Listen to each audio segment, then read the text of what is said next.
소변이 급하게 마려운 정도를 넘어서 참는 게 정말 힘들어진 단계. 그런데 병원을 다니고 있는데도 약으로 그때그때 누르고 있는 느낌만 드신다면 지금 이 영상이 전환점이 될 수 있습니다. 이번 영상에서는 치료법을 하나하나 나열하지 않겠습니다. 대신 이 증상을 어떻게 봐야 하는지 그 기준을 쉽게 정리해 드리겠습니다. 소변이 자주 마렵고 참기 어려우면 가장 먼저 떠올리게 되는 진단들이 있습니다. 방광염, 전립선염, 전립선 비대증, 과민성 방광 등이 있는데요. 문제는 이 이름들을 동시에 여기저기서 듣게 되는 겁니다. 병원마다 말이 다르고 약을 먹어도 이게 잡히는 건지 아닌 건지 애매한 상황이 생기게 되죠. 이때 많은 분들이 이렇게 생각하십니다. 혹시 다른 병은 아닐까? 다른 약이 나한테 더 잘 맞는 거 아닐까? 혹은 반대로 누구 말을 믿어야 할지 모르겠다. 그냥 이대로 살아야겠다 라는 생각까지 하시기도 합니다. 하지만 여러분, 이런 때일수록 좋은 치료법을 쫓아다니는 것보다는 지금 상황에 대한 교통정리가 필요할 수 있습니다. 여러분의 상태가 어디쯤인지, 지금 치료가 잘 가고 있는 건지 이걸 한번 짚어야만 다음 치료법도 제대로 찾을 수 있는데요. 그래서 지금부터 여러분도 차근차근 따라오실 수 있게 정리해 드릴 테니까 끝까지 봐주시면 좋겠습니다. 소변을 참기 어려운 증상으로 병원을 찾으면 대부분 약 처방을 받게 됩니다. 방광이 갑자기 조이는 걸 막아주는 약이죠. 그리고 여기서 두 갈래로 나뉘기 시작합니다. 첫 번째, 약을 드시면 반응은 있습니다. 그런데 깔끔하게 낫지는 않습니다.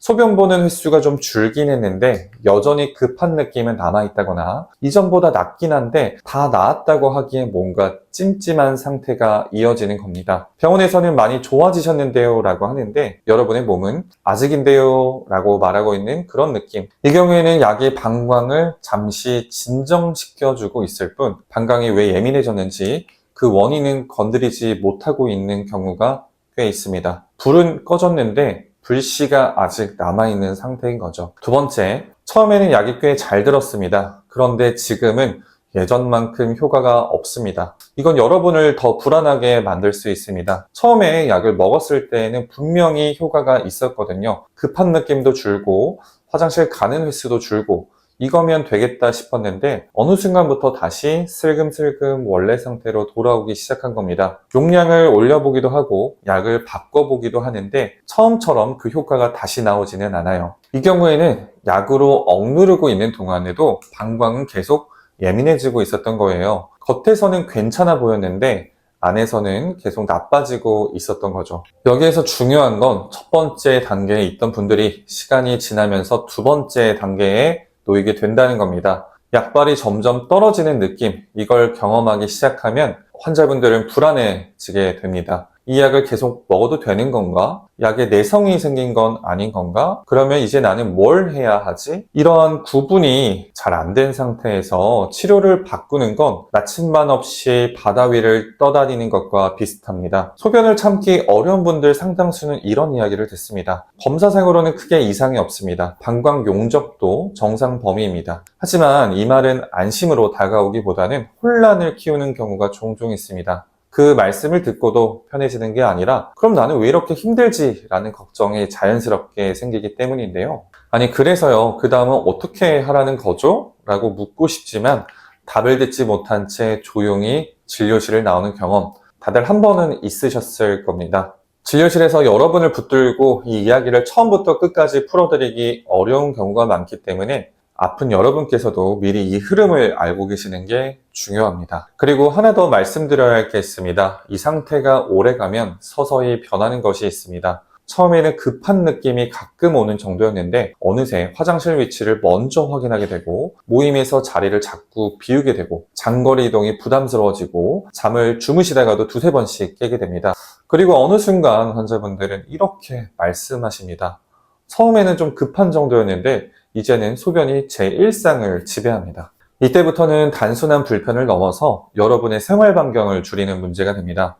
참기 어려운 상태가 오랫동안 반복되면 방광이 적은 양에도 신호를 보내는 게 습관이 됩니다.